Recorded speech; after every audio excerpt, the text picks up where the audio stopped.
The list slipped from Annabel Sinclair's hand just as the Duke said very quietly, "You will choose my wife." The pages struck the carpet like a scattered sentence. For one dreadful moment neither of them moved.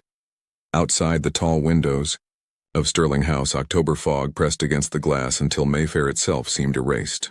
Inside, the fire burned low, and yet the study felt cold enough to preserve every unkind truth. Annabel bent at once to gather the fallen pages. "My apologies, Your Grace." "Do not apologize." His voice remained calm. "Only answer me. Can you do it?" Her fingers closed over a card that bore the name of Lady Catherine Aldridge, 17, pretty, rich, obedient, suitable. So very suitable. Annabel placed it back upon the desk with careful precision, though her pulse had turned wild. "You ask too much of me. I ask exactly what I hired you to do." That hurt because it was true. She rose slowly and at last looked at him. Richard Alcott, Duke of Stirling, stood beside the hearth in dark evening clothes, one hand resting upon the mantel as though even stillness cost him effort. At 34, he was not handsome in the charming manner society preferred. There was nothing easy in his face. His jaw was too severe, his mouth too restrained, his dark blue eyes too watchful. He looked like a man carved by duty and left to harden, feared by half of London, desired by the other half, loved, Annabel suspected, by no one. And now he wished her to place another woman at his side. "The Dowager Duchess wants an heir," Annabel said, forcing steadiness into her voice. "That is not the same as wanting a wife." "No," he answered. "It is not." The honesty of it unsettled her more than anger would have done. On the mahogany desk between them lay the evidence of 3 months' labor, 32 names, fortunes, family lines, whispered assessments, private observations no drawing room would ever admit aloud. She had arranged each one with her own hand. She had reduced living women into columns of merit and suitability, and all for the one man who could never look at her and see possibility. He came nearer then, not enough to breach propriety, only enough to make the room feel altered. "You know what this house requires," he said. "You know what I cannot endure." Annabel gave a faint, brittle laugh. A timid girl with a dowry, an excellent pedigree, and no troublesome opinions? Something shifted in his gaze. "You know very well I would send such a girl away within a week. And yet that is what society expects. I am weary of what society expects."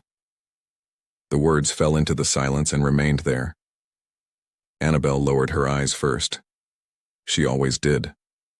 Not because she was weak, but because women in her position learned early which risks were survivable and which were not. At 26, Miss Annabel Sinclair had lived too long at the edges of gentility to mistake kindness for freedom. Her late uncle had been a baronet of dwindling means. Her childhood had been respectable only from a distance.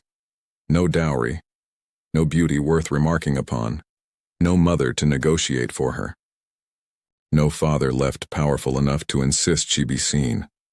When Sir Geoffrey died 6 months earlier and left her nearly penniless, the Duke's mother had offered employment instead of pity. 3 months of wages, a room in the servants' wing, and the peculiar task of helping a duke acquire a duchess as one acquired a carriage horse, discreetly, efficiently, and without public spectacle. So Annabel had done what she always did. She had made herself useful. Invisible women survived by being useful. Yet there were moments, few, treacherous, impossible, when invisibility felt less like safety and more like burial. She had noticed those moments most often in this room, the way the Duke never raised his voice, yet could freeze a corridor with a glance, in the way he seemed to listen when she spoke, as though her mind were of greater interest than her station, in the way loneliness lived in him so openly that she sometimes felt ashamed for recognizing it because she carried its twin, Miss Sinclair. His voice drew her back. She realized with alarm that he was waiting for her answer. Annabel folded her hands before her so he would not see them tremble. "If I choose wrongly, Your Grace." His expression did not change. "Then it will be No worse than if I choose for myself. She should have laughed. She should have reminded him that this was absurd, that no respectable arrangement could place such power in the hands of an unmarried gentlewoman with no fortune and no name strong enough to protect her. Instead, she heard herself ask, "And what, precisely, am I choosing?" For the first time that evening, something unguarded crossed his face. "Not a beauty," he said. "Not a hostess, not a girl dazzled by rank." His gaze held hers too, direct, too grave. "Choose the woman who could remain in this house and not come to hate me." The room went still. Annabelle's breath caught. Because that was no ordinary instruction. That was confession disguised as practicality, and it was dangerous.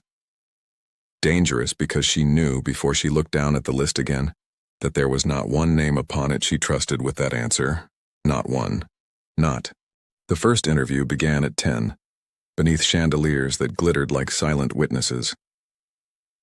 Annabelle stood beside the long windows of the blue drawing room, her notebook open, her expression composed into perfect neutrality. Outside, the fog still clung stubbornly to Mayfair, turning the world pale and distant. Inside, everything was arranged for inspection, including the woman who had come to be judged. Lady Catherine Aldridge, Annabelle said softly. The girl curtsied, her hands trembling just enough to betray her youth. 17. Too young for such rooms, too young for such silences. Please be seated. Lady Catherine obeyed at once, smoothing her pale gown with nervous care. Her eyes moved around the room, taking in the heavy drapes, the polished furniture, the absence of warmth. Annabelle recognized that look. It was the look of someone who expected admiration and found something colder instead. His Grace will join us shortly, Annabelle added. The girl brightened. Oh, I have heard so much. The door opened. The Duke entered without announcement. Everything changed. He did not look at Annabelle first.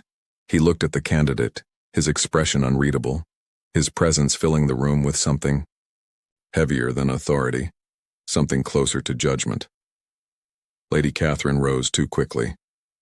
Your Grace. He inclined his head, nothing more. Sit. She did. He did not. Instead, he remained near the fireplace, one hand resting lightly against the mantel, as though he had no intention of making this easy for anyone. Annabelle began. Lady Catherine, may I ask how you imagine life at Stirling House? The girl smiled, relieved to speak. Oh, I should be delighted to receive guests, of course. I adore balls, and Mama says the house is quite grand. There are no balls, the Duke said. The interruption was quiet, absolute. Lady Catherine faltered. I beg your pardon? I do not host, he continued. I do not attend. Stirling House is not lively. The word sounded almost unfamiliar in his mouth. The girl's smile weakened. She glanced just once toward Annabelle. Annabelle did not rescue her. She could not. And how do you spend your days, Your Grace? Lady Catherine asked, attempting brightness. In silence. The answer landed without mercy. Annabelle saw it. Then, the precise moment the girl understood she had stepped into something she could not charm. Still, the interview continued. It had to. Questions of household management, of education, of expectations. Lady Catherine answered as she had been taught, her voice growing smaller with each passing moment. When it ended, the Duke dismissed her with polite indifference. Phase. Door closed. Silence followed. Annabelle did not look at him immediately. She wrote one final note, her handwriting steady despite the tightness in her chest. Unsuitable, she said at last. I did not ask. No, she agreed quietly. But you will. He turned then, studying her with that same unsettling focus. Why? Annabelle closed the notebook. Because she will be afraid of you, she said simply. And fear does not endure. It either turns into obedience or resentment, and which is worse? For a man such as you. Annabel met his gaze. Resentment. Something flickered in his expression, gone too quickly to name. Next, he said, Miss Louisa Hargrove arrived at noon. Older, composed, intelligent enough to mask her uncertainty. Annabel saw promise in her at once. This time, the Duke sat. This time, he listened. When Miss Hargrove spoke of books, of education in France, of her enjoyment of philosophy, something almost like interest appeared in his eyes. Annabel felt it. Not warmth, but recognition. "Do you believe marriage should involve companionship?" he asked. Miss Hargrove hesitated only briefly. "I believe it should involve mutual respect, Your Grace." A careful answer. Too careful. "And if respect is all that is offered?" he pressed. She smiled faintly. "Then one must be content with it." The words were correct. Perfect, empty. Annabel knew it the moment they were spoken. So did he.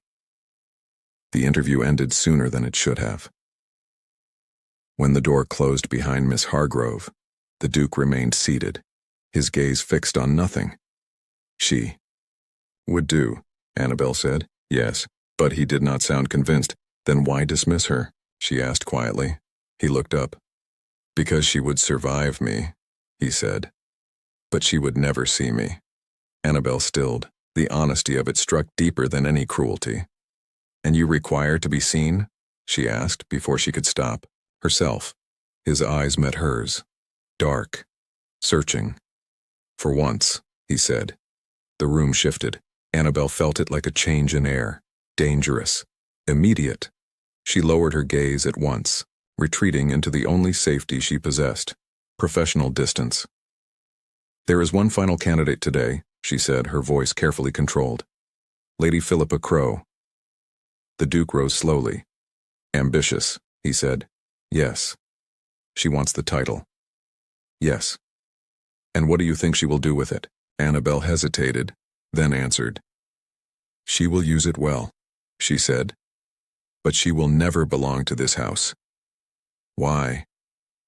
Annabel looked toward the tall windows, where fog still blurred the world beyond.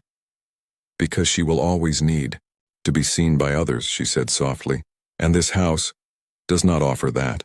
Silence fell again. He stepped closer. Not too close. Never improper. But close enough that she could feel the weight of his attention. And you understand that? He asked. Annabel's breath caught. She should have denied it. She should have stepped back. She did neither. Yes, she said. The word barely existed, and yet it changed everything. Lady Philippa Crowe arrived precisely at 3. She did not tremble. She did not hesitate. She entered the blue drawing room as though it already belonged to her. Annabel noticed it at once. The confidence, the deliberate elegance, the way her gaze moved not with curiosity but with quiet calculation. This was a woman who understood society as a game and intended to win. Lady Philippa, Annabel greeted. Miss Sinclair. The acknowledgement was polite but not warm. Philippa's attention shifted almost immediately toward the Duke. Your Grace. Richard inclined his head. Nothing. More.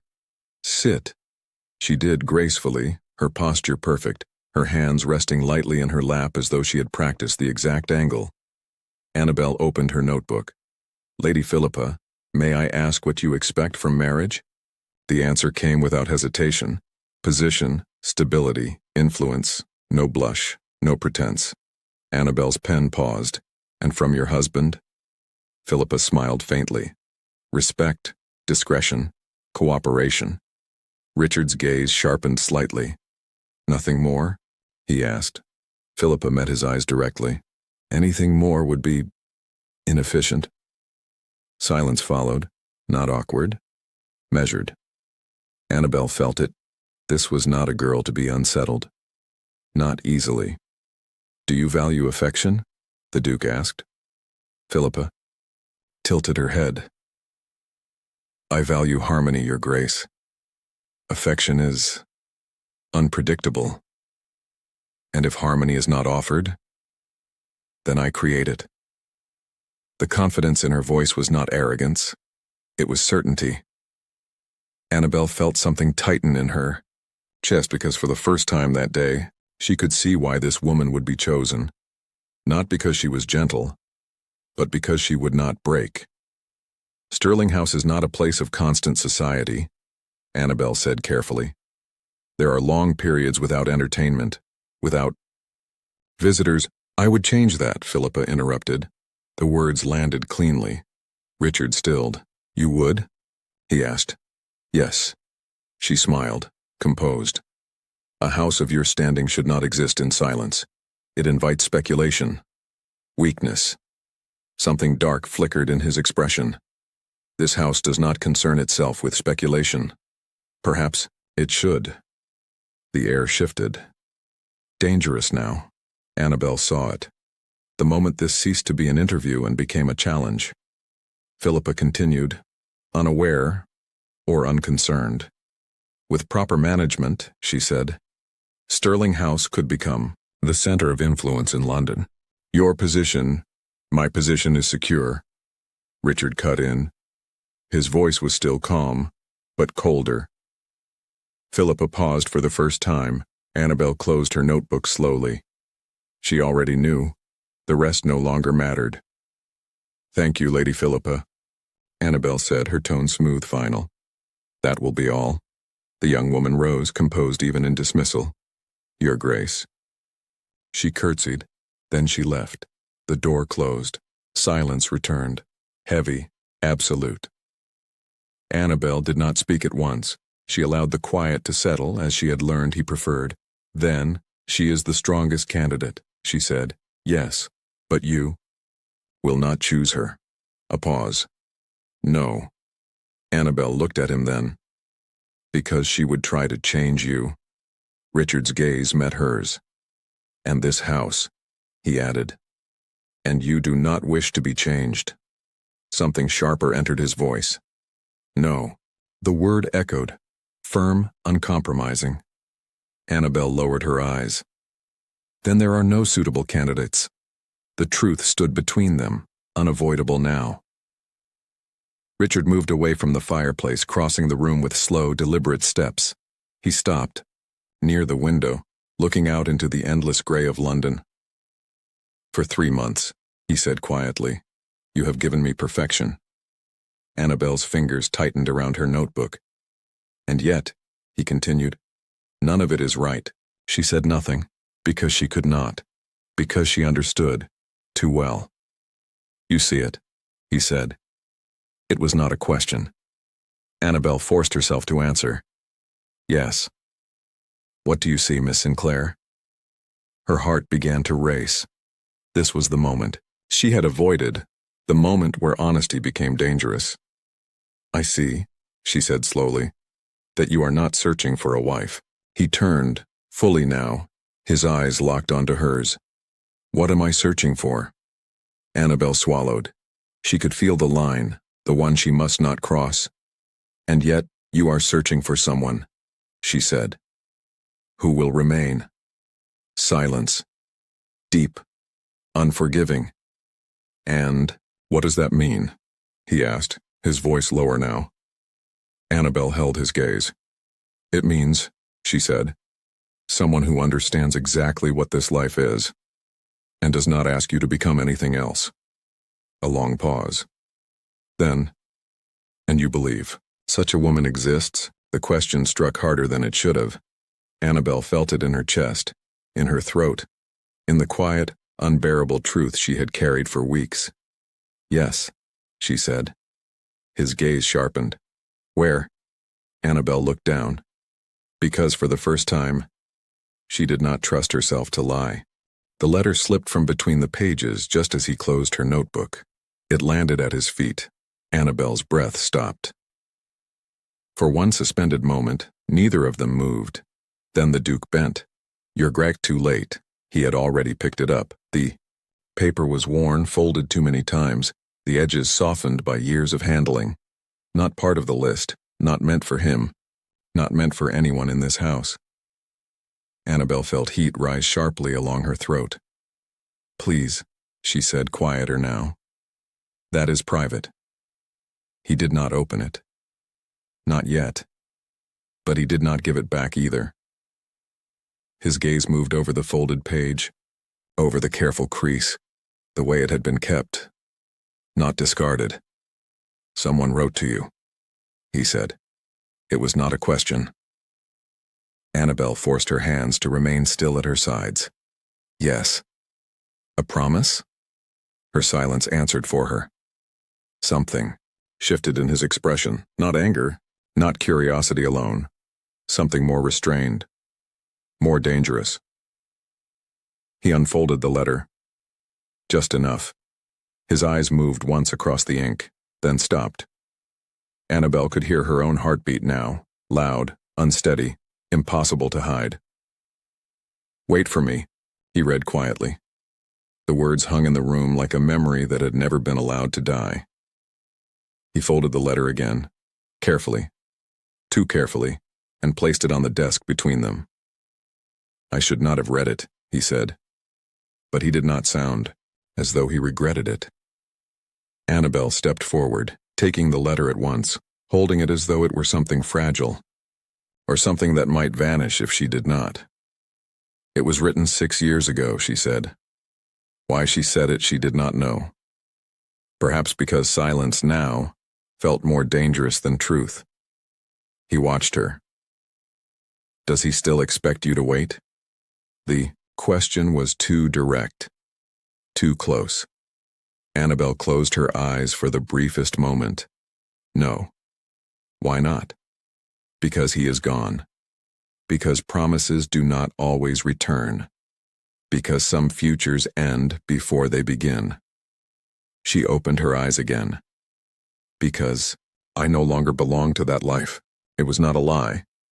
But it was not the whole truth either. The Duke studied her in silence. You kept it? Yes. Why? Annabelle hesitated, then answered. Because it was the only time someone chose me. The words left her before she could stop them. The room changed. Richard did not move. But something in him did. You speak of it as though it matters still, he said. It does not.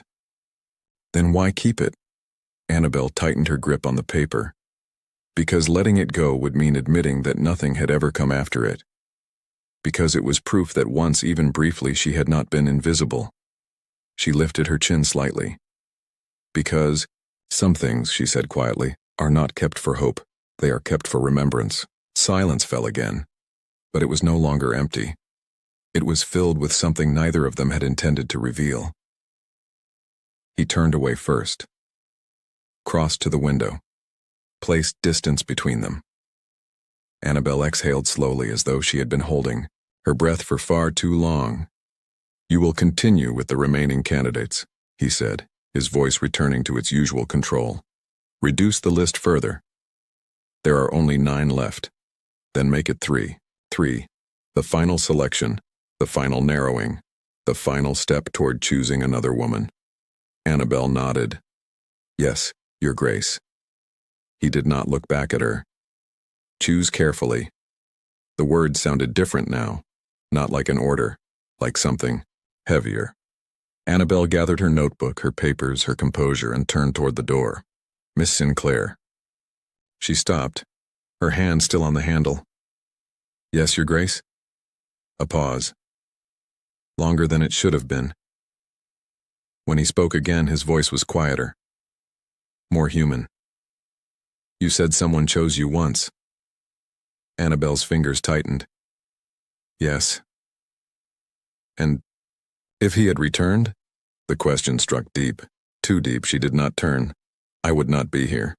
Another silence, then I see. But he did not. Not yet. Annabelle left the room before he could ask anything more. That evening, London whispered. It always did, even without invitations, even without announcements. Names traveled quietly through drawing rooms and carriage rides, carried in glances, in pauses, in the subtle absence of certain young women from society's routines. The Duke of Stirling was choosing a wife. No one had seen the candidates. No one had been invited, and yet everyone knew. Annabel sat alone in the library, the reduced list before her, 9 names now, and falling. She crossed one out, then another. Each line felt heavier than the last, not because the women were unworthy, but because none of them were right. None of them would stay, not in the way he meant, not in the way she understood. Her pen hovered over the next name, then stopped. A thought, dangerous, unwanted, undeniable, slipped through her carefully built restraint. You know who would remain. Annabel shut the notebook at once, too hard, too fast, as if the thought itself were something that could be contained, denied, erased. But it did not leave, because, for the first time, the list no longer felt like a selection, it felt like a lie. The Dowager Duchess arrived without warning, not in a carriage announced by servants, not with polite notice, but as a presence that entered Sterling House and altered it at once. Annabel felt it before she saw her. The silence changed, sharpened, disciplined. By the time Annabel reached the main corridor, the household was already arranged into obedience. Footmen stood straighter, voices lowered. Even the air seemed to wait. Then, she has returned early. The words passed between servants like a quiet alarm. Annabel's stomach tightened. 3 weeks, she had said. 3. It had been barely 10 days. Annabel turned toward the drawing room and stopped. The door stood open.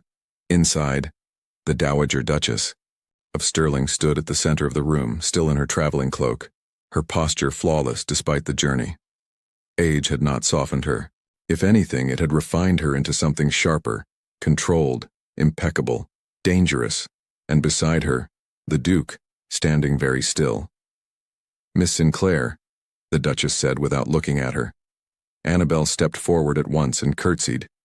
Your Grace. The older woman's gaze moved over her slowly, assessing, not her dress, not her posture. Her Annabel felt it like a blade drawn lightly across her skin.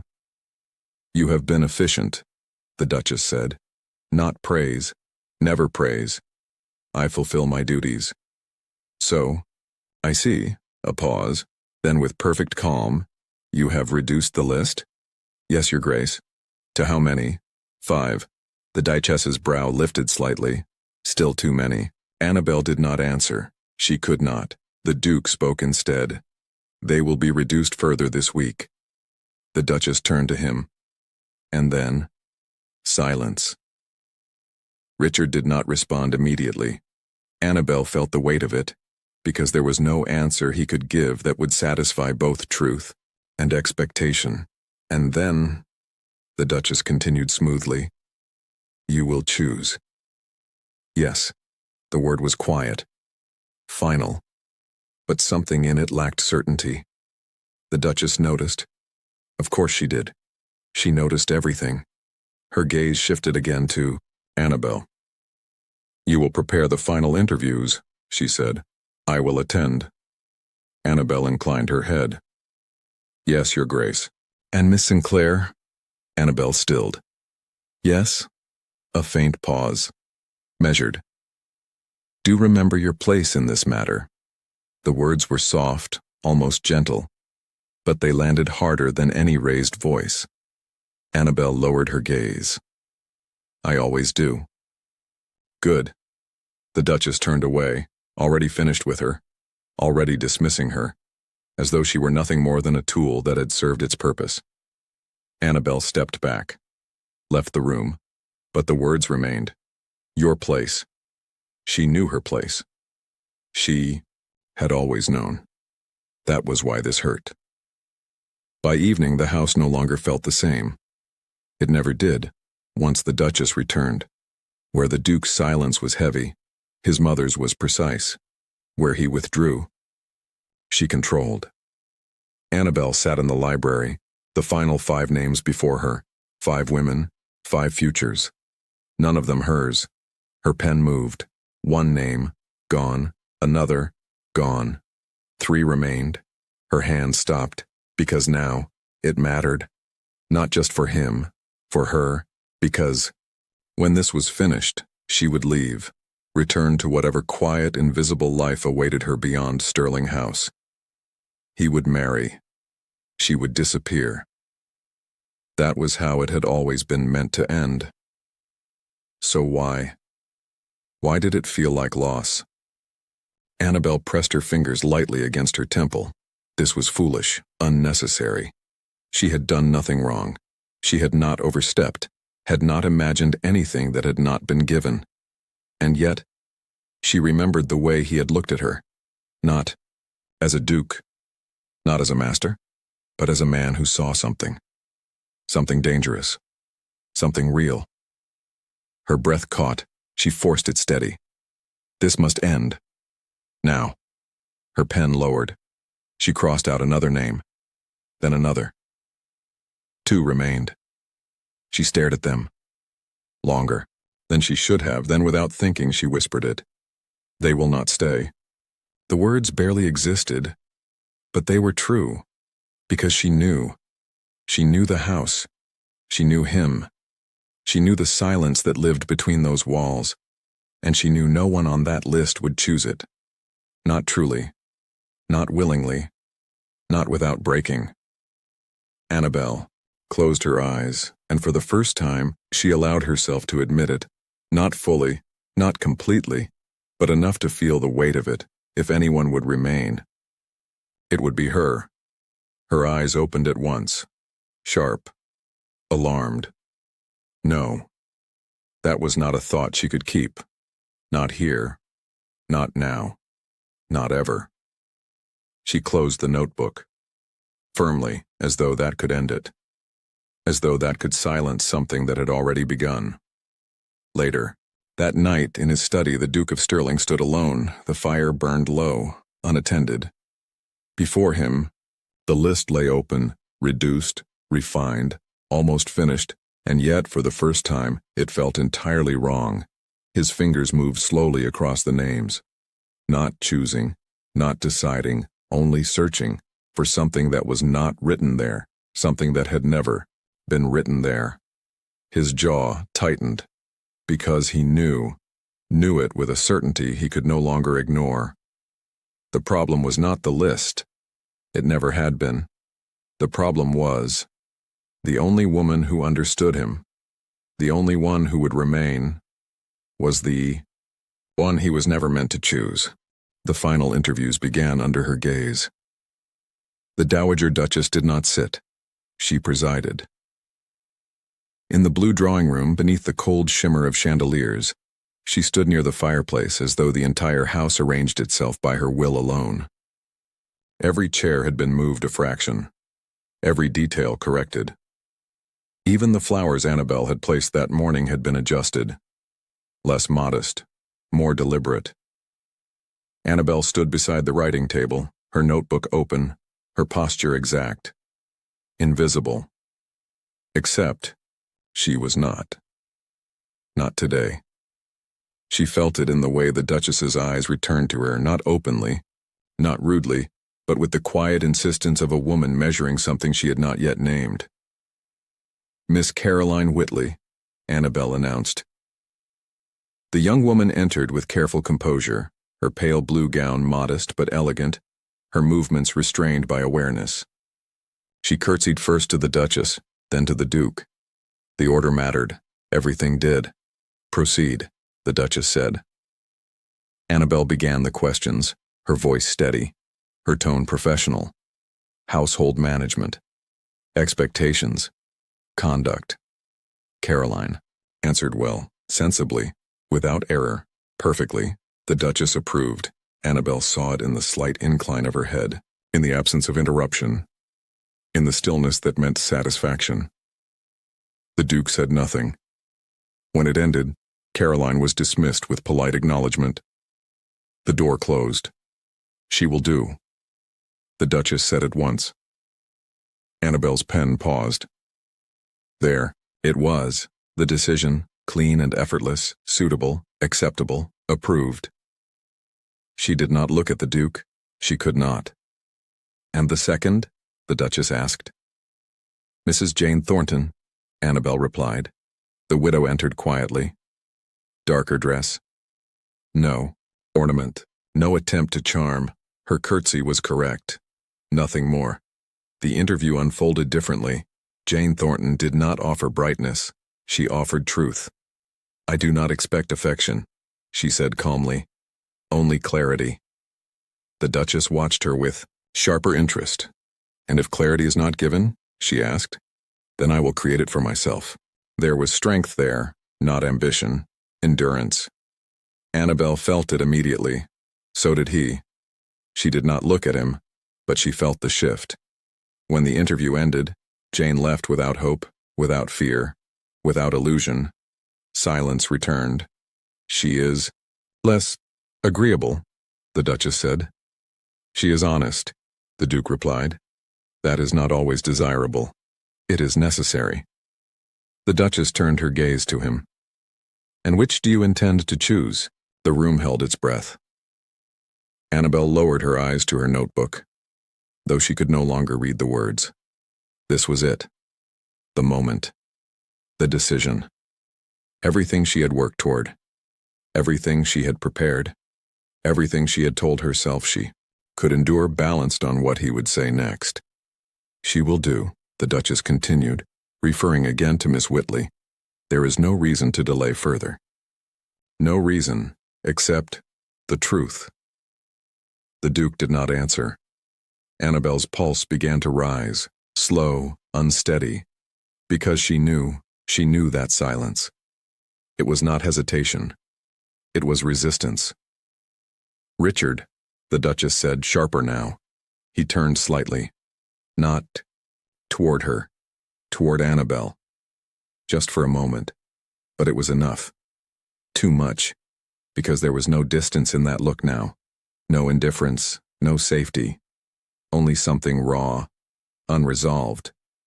Your Grace, Annabel said softly. Forcing herself to speak before that moment became something else. Something impossible. Miss Whitley meets every requirement. She would be an excellent Duchess. Her voice did not break. She would not allow it. The Duchess nodded, satisfied. Then it is settled. No. The word cut through the room. Quiet, but absolute. The Duchess stilled. Annabel's breath caught. Richard stepped forward. Not quickly, not dramatically, but with a certainty that changed everything. It is not settled, he said. The Duchess's gaze sharpened. You refuse a suitable match? I refuse an empty one. The silence turned dangerous. You are not a young man choosing sentiment, she said coldly. You are a duke. You will act accordingly. I am acting accordingly. No, she replied. You are hesitating. Annabel felt something tighten in her chest. This was wrong. This was unraveling. He was pushing too far. You will choose one of these women, the Duchess continued. Or I will choose for you. A pause. Final controlled. Annabel closed her notebook slowly. This was the end. It had to be. She stepped forward slightly. Your Grace, she said, addressing him, though she could feel the Duchess's attention, sharpen instantly. The decision must be made.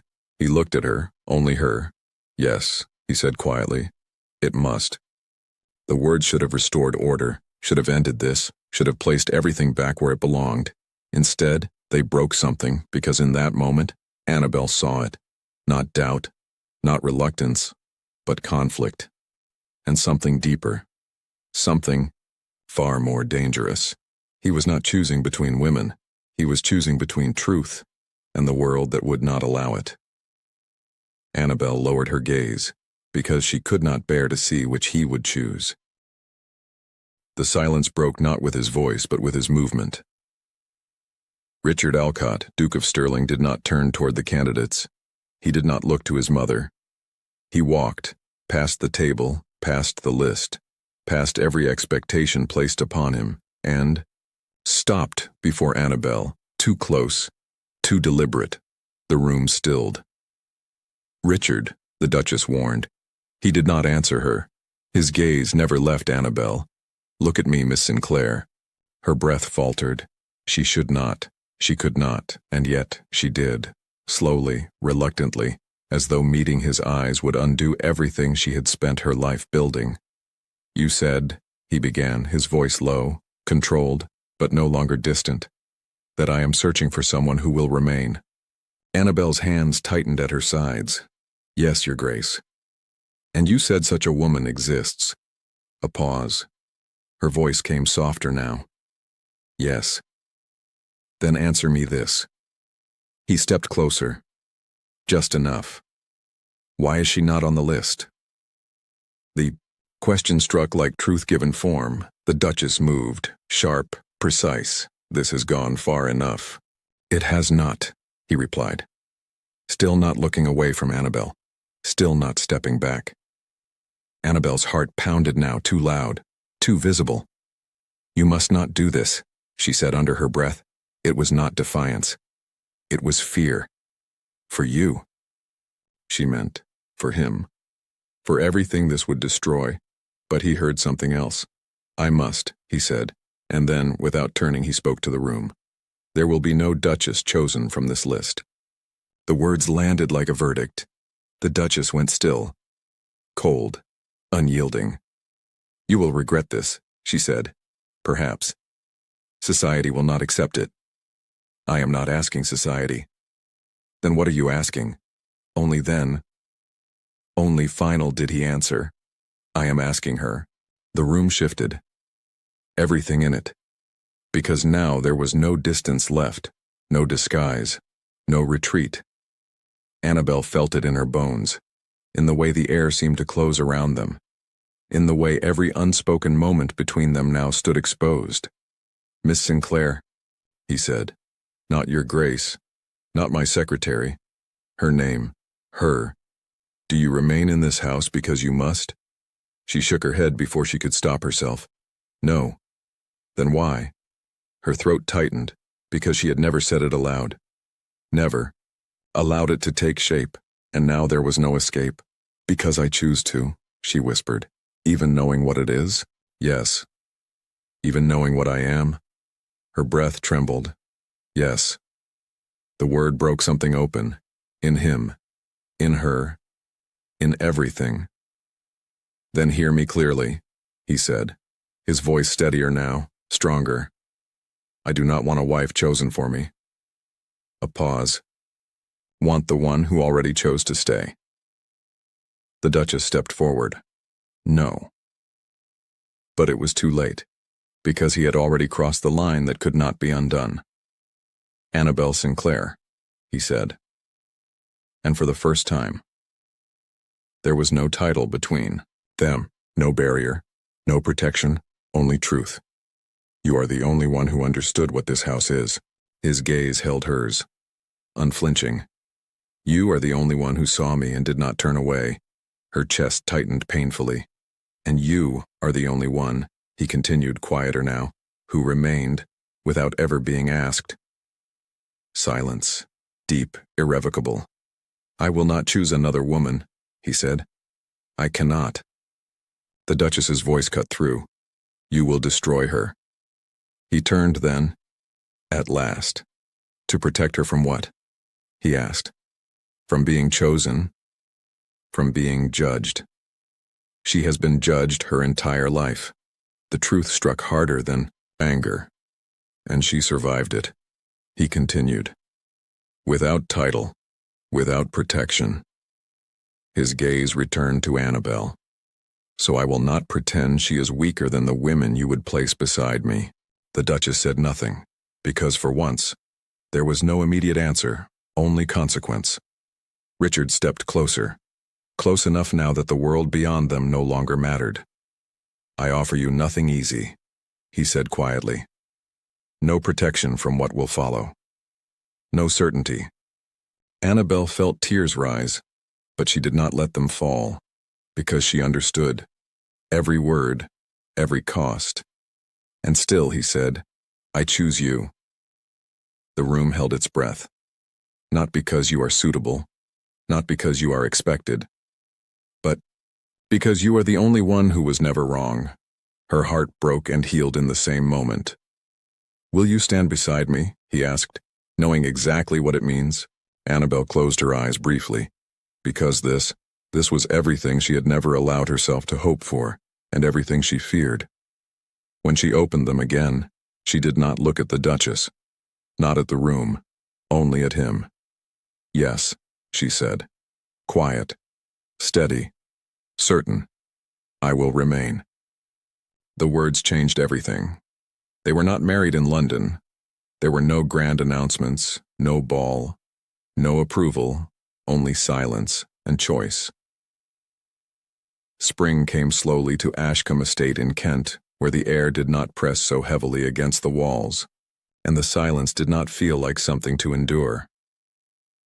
Annabelle stood by the open window, the wind moving gently through the room, carrying the scent of green fields and rain. Behind her, Richard entered without ceremony. No title, no distance, just presence. You are thinking, he said. She smiled faintly. I am learning how not to disappear. He stopped beside her.